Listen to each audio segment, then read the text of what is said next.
اور یہ قرآن کے صرف ایک خاص حصے ایک مخصوص آیت کی بات نہیں ہے، بلکہ یہ خود اسلام اور پیغمبر صلی اللہ علیہ وآلہ وسلم کی زندگی کی بات ہے۔ یہاں نیدرلینڈ میں کتاب ہے، اس کا نام ہے محمد، اور یہ آپ صلی اللہ علیہ وآلہ وسلم کی زندگی پر ہے۔ اس نے بھی مجھے بہت موٹیویٹ کیا۔ میرے لیے تو یہ ایک ریسرچ تھی، میں اسلام کے متعلق اسٹڈی کر رہا تھا، اور یہ میری مفاد پرستی کے باعث بہت سست رفتار عمل تھا۔ یعنی ٹھیک ہے میں اسلام کو اسٹڈی کروں گا، لیکن یہ سب جھوٹے ہیں اور یہ سچ نہیں ہے، یہ مجھے برین واش کر رہے ہیں۔ مسجد میں ہونے والی باتیں ہاں وہ بہت اچھی ہوتی ہیں، لیکن میرے خیال میں دیانتدار نہیں تھی۔ لیکن آپ جتنا زیادہ سیکھتے ہیں، آپ کھلے ذہن سے اسلام پر جتنی زیادہ ریسرچ کرتے ہیں، کھلے دل کھلے ذہن کے ساتھ یہ کرنا بہت ضروری ہے، تو پھر آپ سچ کا انکار نہیں کر سکتے۔ بہرحال ایک لمبے سفر کے بعد ایک غیر مسلم سے تقریباً مسلمان ہونے تک مجھے تقریباً 1 سال لگا، لیکن آخرکار مجھ پر یہ واضح ہو گیا کہ اسلام ایک شاندار مذہب ہے، اور 2013 میں نے کلمہ پڑھ لیا، الحمدللہ۔ آپ ان لوگوں کے بارے میں کیسا محسوس کرتے تھے جو اسلام کے خلاف یہ سارا جھوٹا پروپیگنڈا کر رہے تھے؟ میں اصل میں مس گائیڈ ہو گیا تھا۔ میرا ہمیشہ سے ایک خیال تھا کہ نیدرلینڈ اور مغربی یورپ میں میڈیا دیانتدار اور مقصدیت کا حامل ہے، اور یہی خیال سیاستدانوں سے بھی متعلق تھا کہ وہ دیانتدار اور عقل مند لوگ ہوتے ہیں، وہ ہمارے لیے، ہمارے تحفظ اور ہماری رہنمائی کے لیے ہے۔ لیکن میں نے انہیں دھوکے باز محسوس کیا۔ مطلب جب آپ اسلام کے بارے میں جانتے ہیں تو آپ کو یہ بھی معلوم ہوتا ہے کہ اسلام کے متعلق ان کی ہر بات غلط ہے، یہ منفی ہے۔ تو میں اصل میں بہت مایوس ہو گیا تھا، کیونکہ انہوں نے مجھے برین واش کر کے ایک اسلام مخالف انسان بنا دیا۔ آپ نے کلمہ کیسے پڑھا؟ کیا آپ ہمیں ان لمحوں میں لے جا سکتے ہیں؟ السلام علیکم بھائیوں اور بہنوں، ہم نے دیکھا ہے کہ ہمارے 80% ناظرین بشمول اس ویڈیو کے نے ہمارے چینل کو سبسکرائب نہیں کیا ہے۔ جیسا کہ آپ جانتے ہیں ہم ایک غیر منافع بخش تنظیم ہے، اور ہم نے اپنی ویڈیوز پر ایڈز بند رکھی ہیں، لہٰذا ہم صرف اس لیے ہی کہہ رہے ہیں تاکہ سچائی کو پھیلایا جائے۔ یہ ایک چھوٹا سا عمل لگ سکتا ہے، لیکن انشاءاللہ یہ بہت سے لوگوں کے لیے رہنمائی کا ذریعہ ہوگا۔ آئیے اب سبسکرائب بٹن پر کلک کریں اور ایک ساتھ چلیں ابدیت کی طرف۔ آپ نے کلمہ کیسے پڑھا؟ کیا آپ ہمیں ان لمحوں میں لے جا سکتے ہیں؟ جب میں نے اسلام قبول کیا تو میری عمر 45 سال تھی۔ میں نے مسجد میں کلمہ پڑھا تھا، میں وہاں پہلے بھی کچھ مرتبہ گیا تھا۔ میرے ذہن میں اسلام کے متعلق کچھ سوالات تھے، تو انہوں نے کہا آپ مسجد چلے جائیں اور وہاں آپ اپنے سارے سوالات پوچھ سکتے ہیں۔ میں نے کہا نہیں میں مسجد نہیں جاؤں گا، کیونکہ وہ شاید مجھ سے نفرت کرتے ہیں اور مجھے وہاں آنے نہیں دیا جائے گا۔ لیکن مجھے وہاں ویلکم کیا گیا، انہوں نے مجھے انوائٹ کیا، آپ اندر آ سکتے ہیں۔ وہ بہت دوستانہ تھے، وہاں چائے اور دوسری چیزیں تھیں۔ میں نے وہاں باتوں میں گھنٹے گزار دیے، اور یہ بھی ایک چیز تھی جو میرے لیے کنفیوزنگ تھی، کیونکہ ان لوگوں کو تو مجھ سے نفرت کرنی چاہیے تھی۔ یہ اتنے دوستانہ کیسے ہیں، یہ اتنے کھلے ذہن کے کیسے ہیں، یہ میرے تمام سوالوں کے جواب کیسے دے سکتے ہیں؟ یہ بھی ایک چیز تھی جو میرے اسلام قبول کرنے کا ذریعہ بنی۔ یہ میں نے بہت رازداری سے کیا، کیونکہ اگر لوگوں کو یہ پتا چل جاتا تو میری ملازمت جا سکتی تھی، میرا عہدہ جا سکتا تھا۔ لیکن اس وقت میں ہچکچاہٹ کا شکار تھا۔ میں نے مسجد میں کلمہ پڑھا تھا، لیکن لوگوں کے سامنے نہیں۔ میں چھوٹے سے دفتر میں تھا جہاں امام بھی نہیں تھے، بس میں اور مسجد کا ایک رضاکار تھا جو ایک رہنما کے طور پر اس پورے عمل میں میری رہنمائی کر رہا تھا۔ ہم نے کلمہ پڑھا مگر وہاں کوئی اور نہیں تھا۔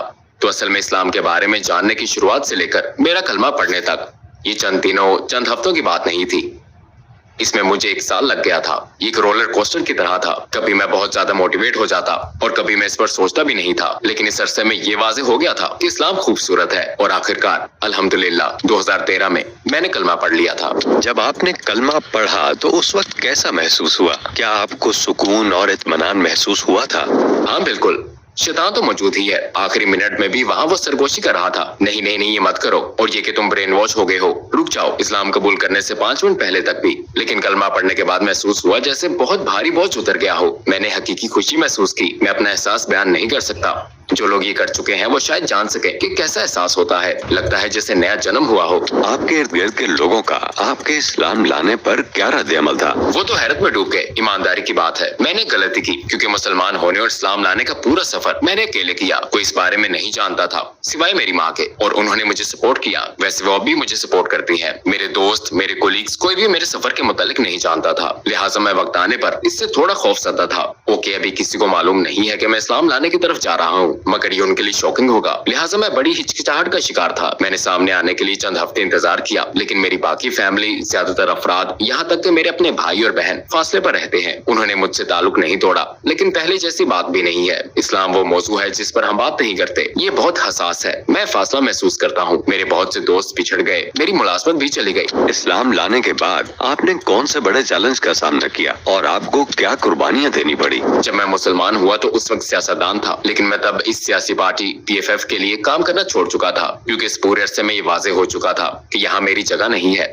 لیکن ان کے لیے بھی یہ بڑی شاکنگ نیوز تھی۔ اگر آپ اس سیاسی تنظیم، اس سیاسی پارٹی میں مسلمان ہو جائے تو آپ کا کریئر ختم ہو جاتا ہے۔ میرا مسلمان ہونا سب کو معلوم ہو جانے کے بعد ظاہر ہے کہ میری ملازمت چلی گئی، میرے بہت سے دوست بچھڑ گئے، میرے کچھ فیملی ممبرز کھو گئے، میرے بہت سے کولیگز چھوٹ گئے، تو مجھے کچھ کرنا پڑا۔ اپنا گھر بیچ کر چھوٹے گھر میں آ گیا، اپنی کار بیچنی پڑی۔ میری زندگی تھوڑی بہت عیاشی والی تھی، میری نظر میں یہ قربانی نہیں تھی۔ پہلے میرے پاس بہت دولت تھی، خوب چھٹیاں، مہنگی گھڑیاں، ایک خوبصورت کار اور بہت کچھ، سب اچھا اور نایاب، لیکن یہ سب ہیں تو صرف چیزیں ہی۔ میں اپنے اندر ایک خالی پن محسوس کرتا تھا۔ لیکن اسلام لانے کے بعد ٹھیک ہے میرے پاس زیادہ پیسے نہیں ہے، لیکن اتنا خوش و خرم میں پہلے کبھی نہیں تھا۔ تو اس سے ثابت ہوتا ہے کہ یہ چیزیں، یہ مادیت پرستی، دولت اور مہنگی کاریں آپ کے اندر کی خلا کو پُر نہیں کر سکتی۔ تو یہ قربانی مادی چیزوں کے حوالے سے تھی۔ ہاں، دوستوں اور فیملی کی قربانی اور انہیں کھو دینا، بالکل یہ قربانی ہے۔ بہرحال میں آج جتنا خوش ہوں پہلے کبھی نہیں تھا۔ آپ کے مسلمان ہونے کے بعد کیا کسی اور نے بھی آپ سے متاثر ہو کر اسلام قبول کیا؟ میرے پاس ایک گود لیا بچہ ہے، سکندر۔ اس نے میرے فوراً بعد دبئی کے ایک ایونٹ کے دوران اسلام قبول کیا۔ وہ پہلے اسلام میں دلچسپی رکھتا تھا، وہ میرے ساتھ مسجد جاتا تھا اور کچھ سبق وغیرہ لیتے ہوئے بھی ساتھ ہوتا تھا، اور آخرکار جب ہم وہاں تھے تو اسی ہفتے کے دوران اس نے کچھ اہم لوگوں سے بات کی اور پھر الحمدللہ اس نے اسلام قبول کر لیا۔ اور میں نے دوسرے لوگوں کی کہانیاں سنی۔ میں نہیں کہہ سکتا کہ انہوں نے میری وجہ سے اسلام قبول کیا، کیونکہ اللہ نے ان کی رہنمائی کی، لیکن ہو سکتا ہے انہوں نے مجھ سے متاثر ہو کر اسلام کو جانا ہو، اسلام کے بارے میں کچھ معلومات حاصل کی ہو، مسجد یا کسی اور جگہ گئے ہوں، یا اسلام کے متعلق سوچا ہو، کچھ ریسرچ کی ہو سکتا ہے۔ میں نے کافی لوگوں سے یہی سنا ہے، مجھے اس کی امید ہے۔ آپ کو ہمارے پیغمبر صلی اللہ علیہ وآلہ وسلم کی کون سی بات نے سب سے زیادہ متاثر کیا؟ انہوں نے کٹھن زندگی گزاری، انہوں نے اپنی فیملی میں بہت سی مشکلات کا سامنا کیا، لوگوں نے پتھر مارے اور بھی بہت کچھ سہا، اور پھر بھی وہ نرم مزاج رہے، وہ غصہ نہیں ہوئے، وہ اسی طرح صبر کرنے، معاف کرنے والے، دوستانہ، مسکراتے چہرے، ادب، اخلاق والے رہے۔ ان تمام مشکلات، اپنے مقابلے پر موجود ان تمام چیزوں کے باوجود ان کے کردار میں کوئی تبدیلی نہیں آئی، اور میرے لیے یہ بہت متاثر کن بات ہے، اور میں بھی یہی چیز اپنانے کی کوشش کر رہا ہوں، اپنے پیغمبر صلی اللہ علیہ وآلہ وسلم جیسی زندگی گزارنے کی اپنی سی کوشش کر رہا ہوں۔ اس وقت آپ کون سے پروجیکٹس کر رہے ہیں؟ مراکش میں ہمارے کچھ چھوٹے پروجیکٹس ہیں جہاں ہم غریب لوگوں، غریب فیملیز کی مدد کرنے کی کوشش کر رہے ہیں۔ یہ خصوصی اسلامی مدد نہیں ہے، بلکہ ہم انہیں اس طرح مدد دے رہے ہیں کہ وہ اسکول جا سکیں، ان کے پاس مٹیریل جیسے اسکول کی کتابیں اور دوسری چیزیں ہوں۔ ہمیں بہت سے بزنس مین عطیات دیتے ہیں، اور ہم سڑکوں پر رہنے والے لوگوں کے لیے چھوٹے چھوٹے گھر بناتے اور دیگر فلاحی کام کرتے ہیں۔